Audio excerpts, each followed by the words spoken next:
capítulo 2, versículo 42.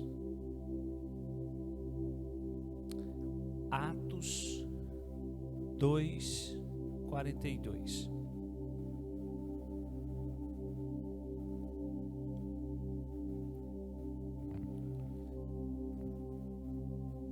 A igreja, ela já não tinha somente 120 membros, como foi na descida do Pentecostes, quando o Espírito Santo desceu batizando um povo, formando um corpo. Não eram só 120. A igreja, ela já estava ultrapassando aí, já tinha ultrapassado a marca dos 3.000 membros. E o texto vai dizer como esses irmãos viviam. Amém? E eles dizem assim, olha como esses novos convertidos, essa igreja vivia. Eles perseveravam, vem de perseverar. Eles perseveravam no ensino dos apóstolos e na comunhão, no partir do pão e nas orações. Olha para mim, preste atenção. Quando o Espírito Santo desceu, batizando a igreja, ou formando a igreja, o corpo, um só corpo, isso aconteceu no último dia da festa de Pentecostes. E ali havia judeus estrangeiros, judeus que nasceram em outras nações. Então, esses judeus, estando ali, eles presenciaram algo forte. Por quê? Porque eles viram um grupo de 120 irmãos falando das grandezas de Deus no idioma deles. Só para vocês entenderem, aqui estamos nós, carmelitanos, brasileiros, mas nós temos brasileiros que tiveram filhos no exterior e cresceram lá, por exemplo, no Japão e nos Estados Unidos. Cresceram lá os filhos. E você nunca ouviu, eles nunca viram você. E aí eles vieram aqui. Chegou nessa casa, você começa a falar em línguas, só que você fala no dialeto americano, na linguagem americana. Foi isso que aconteceu no dia de Pentecostes. Um irmão ali fala na linguagem do Japão, mas para nós estamos falando em línguas estranhas, em línguas. E o americano, o filho do americano, do brasileiro e do brasileiro japonês, entenderam porque eles nasceram lá e cresceram no aprendizado da língua japonesa e do inglês. E foi isso que aconteceu no dia de Pentecostes. Aquele povo que estava ali, de outras línguas, mas sendo judeus, vieram para a festa de Pentecostes, e quando viram aquele grupo de 120 irmãos falando em línguas e anunciando as grandezas de Deus na linguagem deles, na língua deles, eles se maravilharam. E aqui houve um resultado do qual 3.000 pessoas se rendeu ao Senhor. Amém? 3.000 vidas se renderam, Senhor. Agora pensa como é que estava esse povo ali, algo novo, porque algo novo está acontecendo. E esse novo não foi causado pelo homem. Esse novo está sendo causado pelo Espírito Santo de Deus. Pensa o mover, pensa a fome, pensa o desejo, pensa como é que estavam esses irmãos aqui, novos, haviam recebido algo maravilhoso. Pensa como é que eles estavam, desejoso por algo, sim ou não? Sim ou não? E aqui está a resposta. O tão desejoso que eles estavam, o tão firmes que eles estavam, que aqui em Atos 2:42, logo depois desse derramar do Espírito Santo, o texto diz que eles perseveravam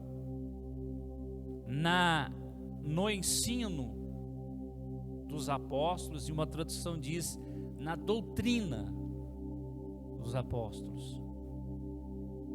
Não do apóstolo, mas dos apóstolos, que eram 11, porque Judas já não estava mais ali.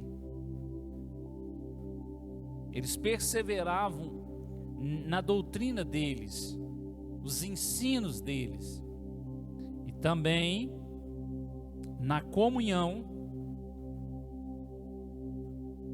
no partir do pão e nas orações. Veja que não tinha algo natural, não tinha nada aqui inventado pelo homem, não tinha nem achismo e nem projetismo, mas tinha o agir do Espírito Santo de Deus. Porque a marca da igreja de Jesus, a marca genuína, o penhor, é o Espírito Santo de Deus. E esse penhor, que é o Espírito Santo de Deus, ele está em mim, ele está em você, que aceitou Jesus como seu Senhor e Salvador. Posso ouvir um amém, irmão? Vejam, são frases da palavra, são verdades da palavra. Às vezes nós damos glória a Deus e a gente vê pessoas dar glória a Deus porque o carro passou e não atropelou. Glória a Deus. Às vezes nós damos glória a Deus por cada besteira.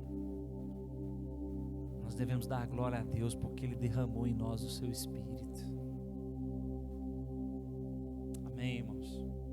Então veja que essa igreja, ela perseverava na doutrina, na comunhão, no partir do pão e nas orações. Diga glória a Deus.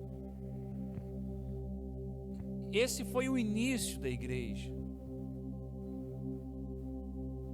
Esse foi o começo da igreja.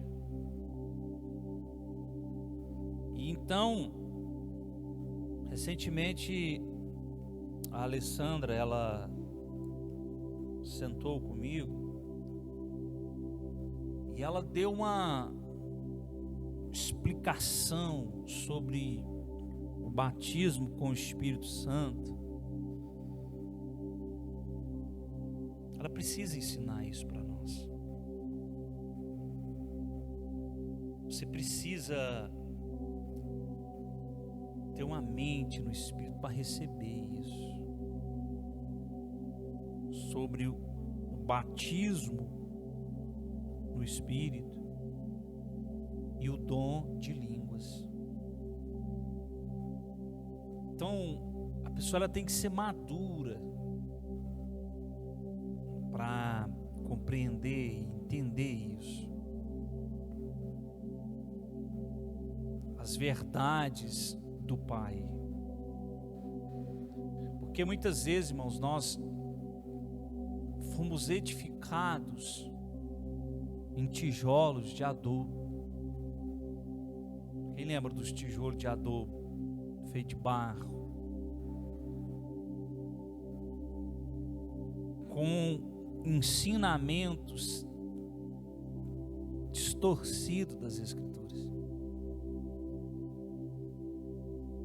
E por isso os efeitos não surgem. Preste atenção, irmãos. Existe muita coisa que nós aprendemos que não são pautados nas Escrituras. Está aqui, entende? Mas está distorcido. Vocês já viram o vídeo de um senhorzinho que interpreta um versículo e ele tem 2 esposas?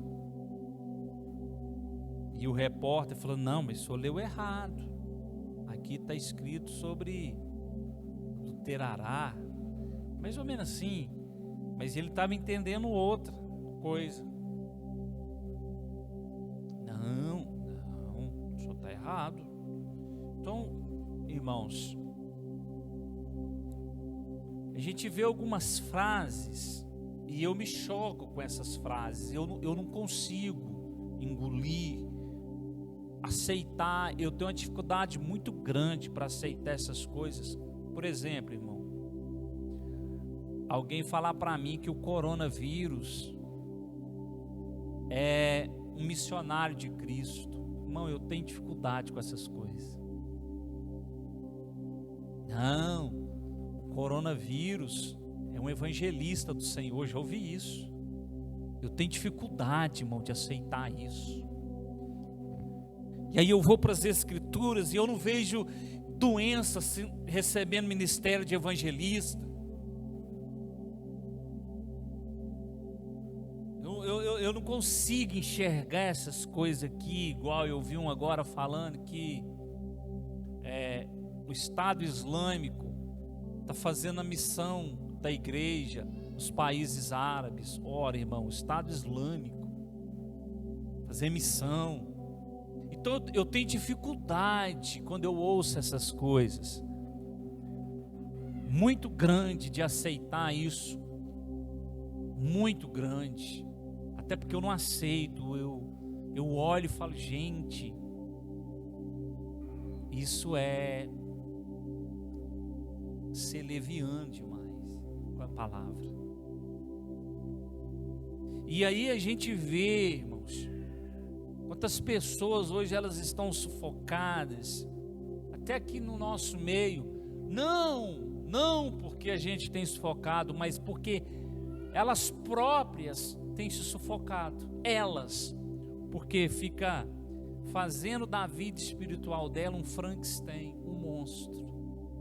Ela cata um pedacinho do Silas Malafaia, ela cata um pedacinho do tal do Victor Azevedo, David Leonardo, e vai catando um pedacinho do tal do Tiago Brunet. São todos pregadores coach,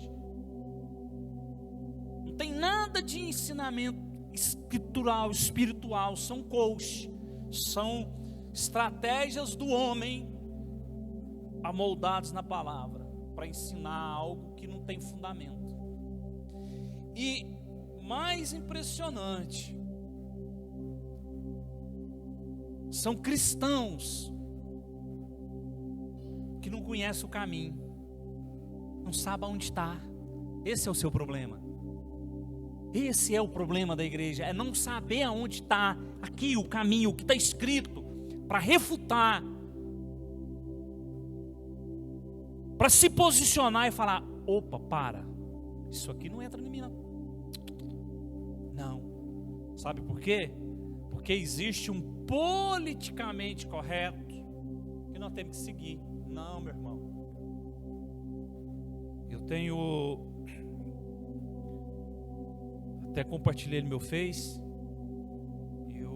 eu tenho ouvido o Cid Moreira, E só o livro de Gálatas, eu já ouvi ele 15 vezes, ele falando. Eu fico lá ouvindo. Porque, eu disse para a Alessandra lá em casa, nós não sabemos interpretar texto. Não sabemos não.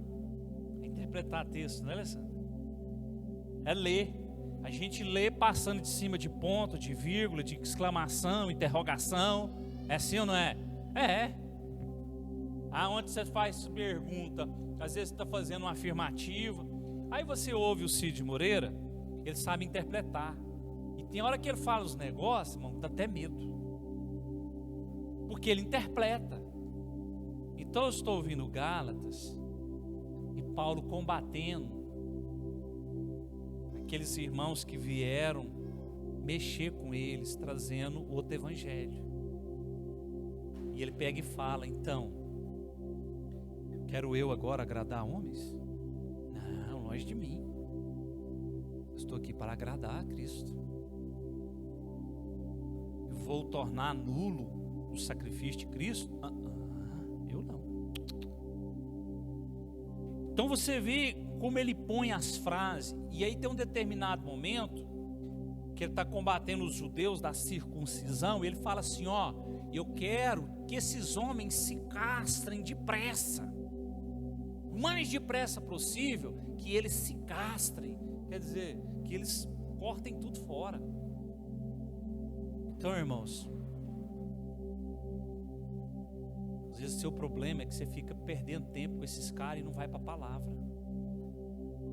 Aí você fica aí, cata uma migainha do R.E. Soares, do Silas, do Tadeu, do Joaquim, do David, Thiago Brunet, e vai montando uma coxa, um Frankenstein. E aí quando você olha, meu irmão, você não está seguindo Cristo, cara. Você não tem uma identidade de Cristo dentro de você. Você tem outra coisa aí menos Cristo. Você tem filosofia humana, você tem pensamento humano, frase humana de efeito que não funciona, que não edifica, que não estrutura.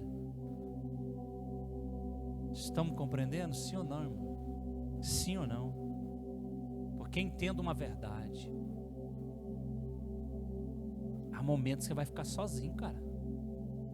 Vai ter ninguém do seu lado para você apoiar a sua fé, não, né? É você e ele. E aí na hora desses momentos, o que você vai fazer?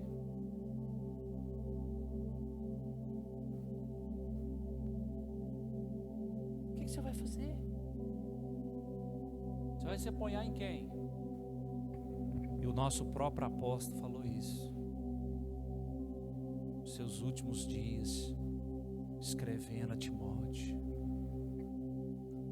Só eu fiquei. Ninguém ficou comigo na minha defesa. Ah, não, esqueci. Ele ficou comigo. Ele estava lá. Ele quem? Jesus. Todos me abandonaram, menos ele. Todos me abandonaram, menos ele. Menos ele. Então esses irmãos aqui, do início, eles não vão ouvir o que eu vou falar para você, que está nas Escrituras. Doutrina, eles reuniam para isso, amém? Mas aí a igreja, ela foi indo, ela foi passando os anos, os apóstolos morrendo e ficou João, o apóstolo do Apocalipse. E segundo a história, e tem um historiador chamado Flávio Joséfo, ele escreveu sobre João, o apóstolo, que ele foi julgado num tacho de óleo fervente para ser cozinhado vivo mesmo pelo imperador. Sabe o que aconteceu com ele?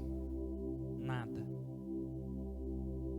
E hoje eu vi um vídeo dessa menção do apóstolo João sendo julgado dentro de um tacho de óleo fervente. Foi igual Mesaque, Sadraque e Abednego na fornalha ardente. Não aconteceu nada. Então eles levaram ele para uma ilha, a ilha de Patmos. Veja, irmãos, preste isso.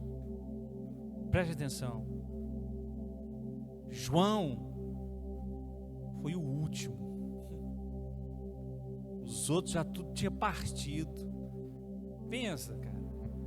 Você tem um grupo de amigos, de irmãos, vocês vão crescendo, nós vamos crescendo junto, né? Aí você vai vendo eles tudo indo embora, tudo indo, morrendo, e só você fica. Aí você olha assim para cá, não tem ninguém, mas você olha para cá, todos já foram, ficou só você. Aí você lembra de fulano, cadê ele? Já foi. Ciclano, já foi. Fulano, já foi. E eu tô aqui. Entende? E lá estava João, do remanescente, de uma ilha chamada Patmos. E quando ele recebe a revelação do Apocalipse, irmãos, às vezes João não percebeu o que ele escreveu no Apocalipse,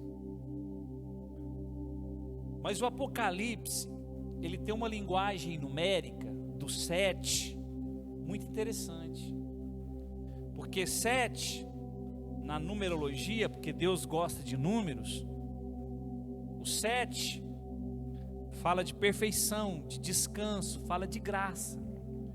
Quando você vai no início, Deus criou tudo em quantos dias? 6, porque no 7º ele diz, agora olha o que eu vou dizer, irmão, ele não descansou porque ele estava cansado, porque Deus não cansa.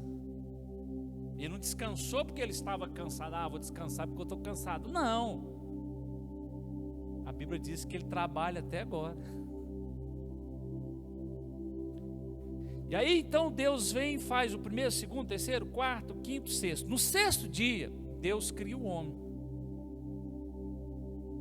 Para o homem viver no primeiro dia dele, no 7º, descanso de Deus, viver na graça de Deus. E o 7º dia da lei, o 7º dia do princípio é profético, fala da dispensação da graça, da dispensação do descanso, do último dia do milênio. Descanso, Cristo nosso descanso. Então é sombra, é profético. Só que você vai para o livro de Apocalipse, irmãos, e o Apocalipse, ele tem algo profundo sobre o 7, o número 7. Vocês querem ver o que tem em Apocalipse?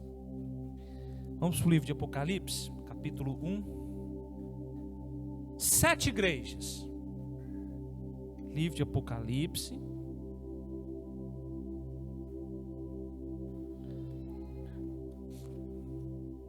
Olha o primeiro 7 aparecendo. As 7 igrejas. Capítulo 1, versículo 4. 11 e 20. O irmão vai por aqui. João, versículo 4 primeiro. João, às 7 igrejas que estão na província da Ásia. São quantas? 7 igrejas. Mas tudo tem uma explicação dentro das Escrituras e do tempo. Nós temos falado muito sobre isso aqui. As 7 igrejas são 7 tempos. Nesses 2000 anos que já se passaram. As 7 igrejas que começa com a primeira, que é a de Éfeso, Depois de Éfeso é a qual? É a de Esmirna. Depois Pérgamo, Tiatira. A primeira é Éfeso, das 7 igrejas. A última é Laodiceia. Então, de Éfeso até Laodiceia, que é a última, já se passou 2000 anos. E essas 7 igrejas foram tempos proféticos nesses 2000 anos. E nós estamos então na última igreja, que é a de Laodiceia, o último tempo. A de Laodiceia é o tempo que nós estamos vivendo sobre a igreja, sobre a face da terra.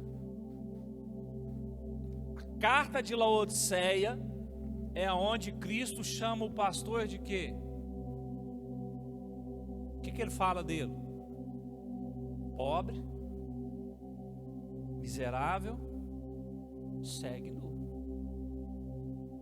Por que ele fala isso? Porque ele fala assim: olha, hoje eu tenho riqueza, eu sou rico. Aí ele fala o que ele é: você é pobre. Porque ele estava falando da riqueza material, de coisas terrenas. E não está assim as igrejas, as institutas, ricas financeiramente. Olha para vocês verem os grandes templos.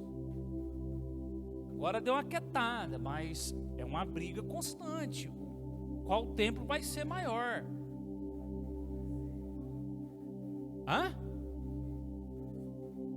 Tem uma aí que vai devolver 6 milhões para o governo. E dinheiro entrando. Existe uma em Guatemala, na Guatemala, chamada Casa de Deus, do pastor Cash Luna. Não, vai no Google para vocês verem o que é aquilo. Aquilo é uma cidade, 50 mil membros. Irmãos, vocês olham a planta dela, aparece uma espaçonave. O templo dela, 50 mil membros. Chama Casa de Deus, do pastor Cash Luna. Pra vocês terem noção, ela foi construída fora da cidade, na beira de uma rodovia. Então isso é o mundo afora. É o tempo que nós vivemos, de Laodiceia. Mas o Senhor chegou e falou: miserável, pobre, segue nu. E é lá que está escrito assim, ó: eis que estou à porta e bato. Se alguém abrir a porta e ouvir a minha voz e abrir a porta, se está no singular, e nós falamos sobre isso aqui. Hoje você vê as multidões, mas o Senhor está à procura de um que abra a porta para Ele. Por quê? Porque na verdade tem muitos prédios abertos, mas na realidade o verdadeiro prédio, que é o ser humano nascido em Cristo, está fechado. E somente com o Espírito Santo de Deus ele se abre. Então veja, primeira menção de 7 igrejas. Qual que é o outro versículo que eu falei? 11, né? Isso. Escreve em um livro o que vês e envia-o a estas 7 igrejas: Éfeso, Esmirna, Pérgamo, Tiatira, Sardes, Filadélfia e Laodiceia. Entende? Então nós estamos na fase de Laodiceia,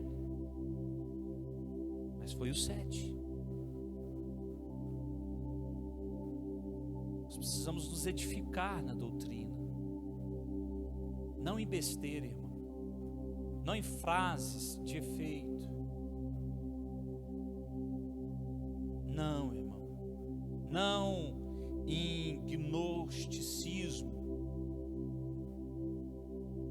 Que isso, pastor Menezes? Irmão, gnosticismo. Porque tem muita gente que é atraído por isso, por gnosticismo. E não é numa das cartas que o nosso apóstolo combate esses dois? Isso quando ele se refere a James e Jambres, os feiticeiros de Faraó. Olha como que Paulo sabia o nome dos cabras, aqueles dois feiticeiros que se opuseram a Moisés quando Deus o enviou a Faraó. Quando Moisés lançou a vara dele, o que ela virou? O que ela se tornou? Uma cobra, uma serpente. Aí veio os feiticeiros de Faraó, e Paulo chama eles de James e Jambres, e eles lançaram também as suas varas, e elas viraram o quê? Serpentes. Só que houve uma diferença. A de Moisés engoliu as duas. Moisés bateu na água, e o que a água virou do rio? Sangue. Os feiticeiros não fizeram o mesmo? Moisés teve uma hora, tocou na água, não veio a praga de rã? Eles também fizeram o mesmo. Foram 4 coisas que os feiticeiros fizeram. E Paulo está pegando eles no passado e trazendo para dentro da igreja, dizendo: olha, esses feiticeiros gnósticos também permearão a igreja do Senhor. E nós estamos vendo isso aí. Os cara que derrama óleo na barriga dos outros, sai falando que está arrancando macumba. Eu presenciei algumas coisas, e vi algumas coisas, e ouvi algumas coisas. E quando eu confrontei essas algumas coisas, eu fui taxado como louco. Eu falei: não, isso aí não. Fui taxado como rebelde, que ia contra a liderança. Porque eu não acreditava, eu via aquilo e falava: gente, mas não é possível. Que já havia o espírito libertador dentro de mim e da religião. Quando eu questionava: vamos fazer a corrente do sal grosso. E aí punha aquele tapete de sal grosso com aquelas pedras pontudas. Ainda punha o povo atravessar descalço em cima, para ser liberto. Vai falar que você não passou lá em cima? Vai falar que você não caminhou descalço lá em cima? Você não, Paulo? Vai falar lá, a Beta passava. Passava ou não passava? Os crentes aqui da... né? Como é que eu falo, né? Eu posso ser processado. Olha lá, minha sogra Rina. Quantas vezes ela atravessou lá em cima? Olha lá o Douglas, ó. Lá, que estão custando andar com as vozinhas, com as pedras assim, ó, de ponte aguda, de sal grosso, para ser liberto. E eu falava: gente, o nome de Jesus tem poder. O nome de Jesus tem poder.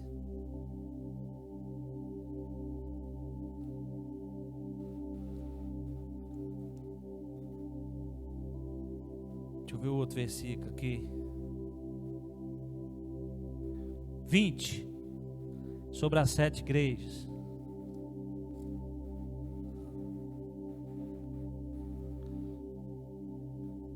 Este é o mistério das 7 estrelas que viste na minha mão direita, e dos 7 candelabros de ouro.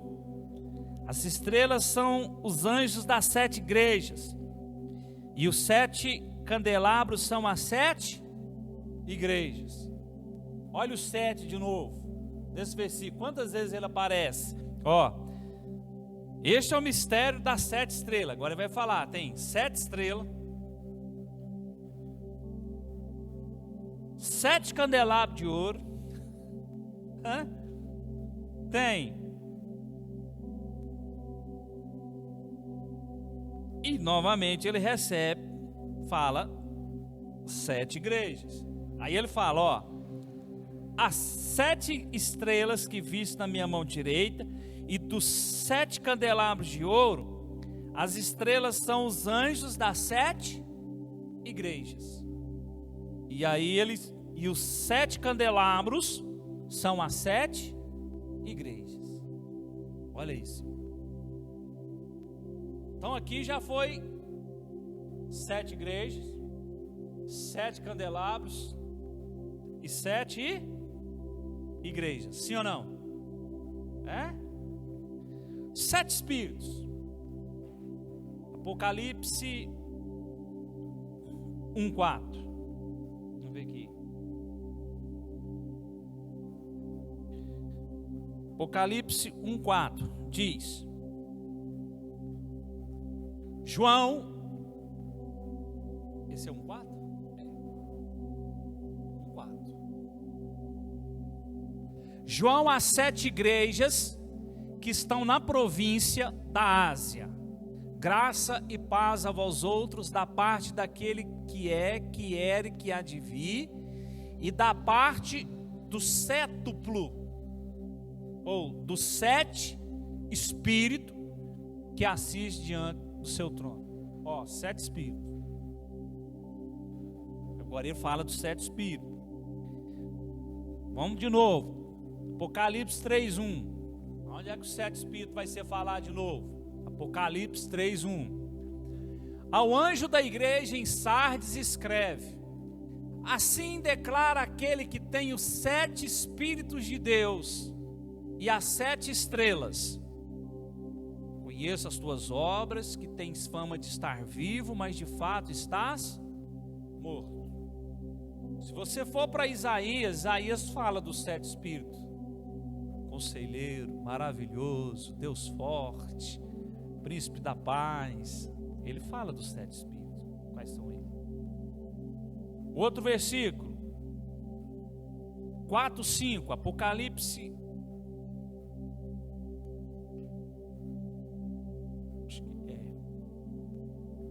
Do trono emanavam relâmpagos, vozes e trovões.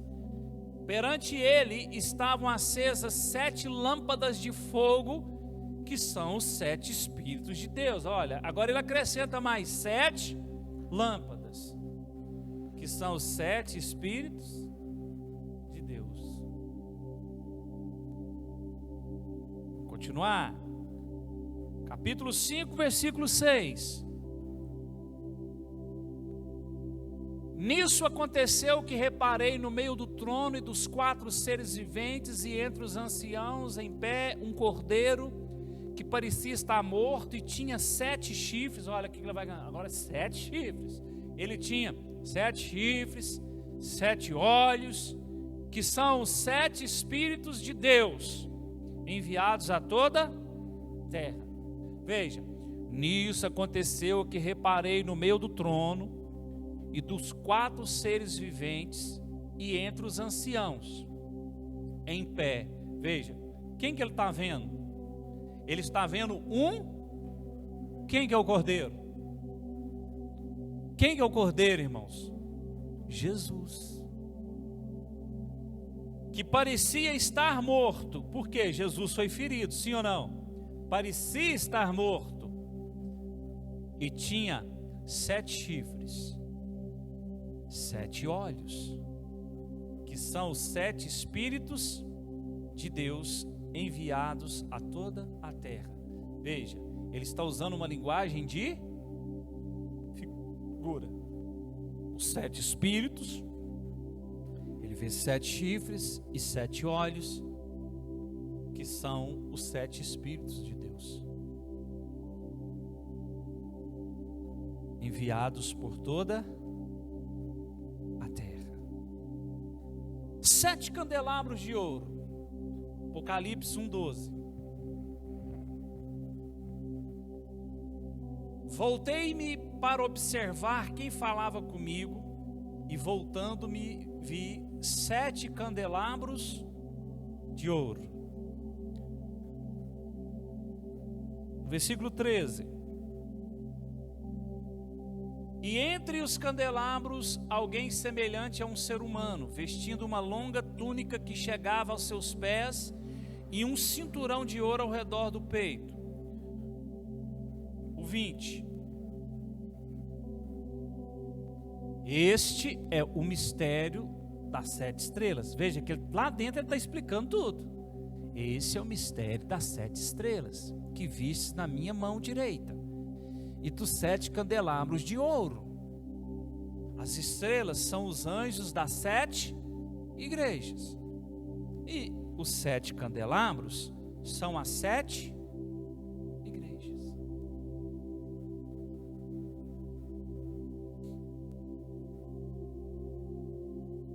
Dois, Ao anjo da igreja em Éfeso escreve: assim declara aquele que tem as 7 estrelas na mão direita e anda no meio dos 7 candelabros de ouro. Os candelabros de ouro é o quê? Não é a igreja? Hã? Então veja: assim declara aquele que tem as 7 estrelas na mão. Preste atenção, irmão. As estrelas são o quê? As estrelas são quem? Leu ali, ó. São os pastores, são os anjos da igreja. Ele tem na mão os 7, certo? Ele diz: ao anjo da igreja em Éfeso descreve: assim declara aquele que tem as 7 estrelas na mão direita. Ele tem os 7 pastores na mão direita, estavam tomando conta das igrejas dele. E anda no meio dos 7 candelabros de ouro. Quer dizer, eu passei no meio das 7 igrejas. E veja que cada uma estava num lugar diferente. Veja, entenda isso, irmão. Por localidade, uma estava em Esmirna, uma estava em Tiatira, Pérgamo. Mas para ele é uma igreja só.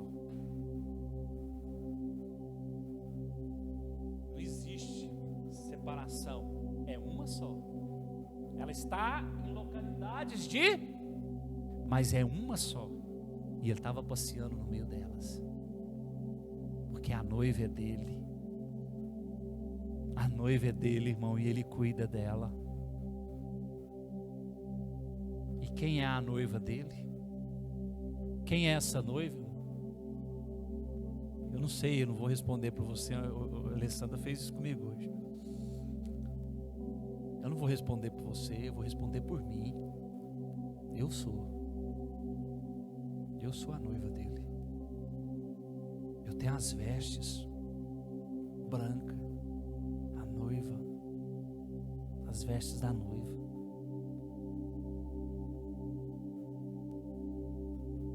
Então vamos para as 7 estrelas. Apocalipse 1,16.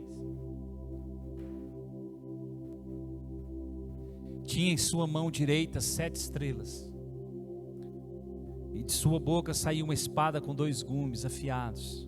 Seu rosto era como o próprio sol quando brilha em todo o seu esplendor. Ele tinha na mão direita 7. E quem é as 7 estrelas? Os 7 pastores, os que tomavam conta da igreja do Senhor na terra. Entende? 20. Este é o mistério das 7 estrelas que vistes na minha mão direita, e dos 7 candelabros. Ele vai explicar. As estrelas são os anjos das 7 igrejas. Os anjos são os pastores, os ministros. E os 7 candelabros são as 7 igrejas. Esse é o 2:1. Ao anjo da igreja em Éfeso, assim que declara aquele que tem as 7 estrelas na mão direita e anda no meio dos 7 candelabros de ouro. 3:1. Ao anjo da igreja em Sardes escreves: assim declara aquele que tem os 7 Espíritos de Deus e as estrelas. Conheço as tuas obras, que tens fama de estar vivo, mas de fato está morto. O que ele tem? Os 7 Espíritos de Deus e as estrelas. 7 lâmpadas. Apocalipse 4:5. Do trono emanavam relâmpagos, vozes e trovões. Perante ele estavam acesas 7 lâmpadas de fogo, que são os 7 Espíritos de Deus. Veja, agora ele está vendo. Do trono emanavam relâmpagos, vozes e trovões. Perante ele estavam acesas 7 lâmpadas de fogo, que são os 7 Espíritos de Deus. Aonde havia 7 lâmpadas acesas dentro do tabernáculo? Não era no candelabro? Veja que tudo é sombra. O tabernáculo é sombra do que há nos céus, do tabernáculo celeste. E o apóstolo Paulo fala sobre isso, do tabernáculo celestial, irmão. 7 selos, Apocalipse 5:1. Então observei na mão direita daquele que estava sentado no trono um livro em forma de rolo, escrito de ambos os lados e selado com 7 selos. Agora ele vê um livro e tinha 7 selos, 5. Então um dos anciãos consolou-me, afirmando: não chores, pois o leão da tribo de Judá, a raiz de Davi, venceu para abrir o livro e romper os 7 selos. Somente ele foi achado digno de romper os 7 selos. Quem estava aqui no dia que eu falei sobre o anjo, que dentro dos 7 selos, na grande tribulação, acho que foi a semana agora que passou, quando o Senhor abre um dos 7 selos, acho que é o 5º, porque o primeiro é o cavalo branco, depois vem o cavalo vermelho, o cavalo amarelo, ou trocado, depois o preto, aí acho que é o 5º selo.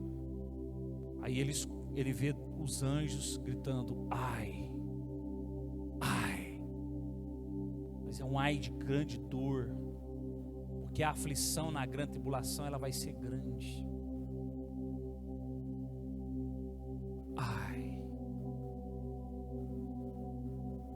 5:5. Então um dos anciãos consolou-me, afirmando: não chores, pois o leão da tribo de Judá, a raiz de Davi, venceu para abrir o livro e romper os 7 selos. 7 chifres. 5:6. Nisso aconteceu que reparei no meio do trono e dos 4 seres viventes, entre os anciãos, em pé um cordeiro que parecia estar morto e tinha 7 chifres e 7 olhos. Então 7 chifres, 7 olhos. 7 anjos, Apocalipse 8, 2 e 6. Então observei os 7 anjos que se encontram em pé perante Deus. E lhes foram entregues 7 trombetas. Isso aqui já é um dos selos abertos. Quando um selo é aberto, surgem 7 anjos e são-lhes entregues 7 trombetas, uma para cada. Então ele está vendo. E observei o outro. Volta ao anterior. O 2, 8:2. Então observei os 7 anjos que se encontram em pé perante Deus. Eles foram entregues 7 trombetas. Agora vai para o próximo, que é o 6.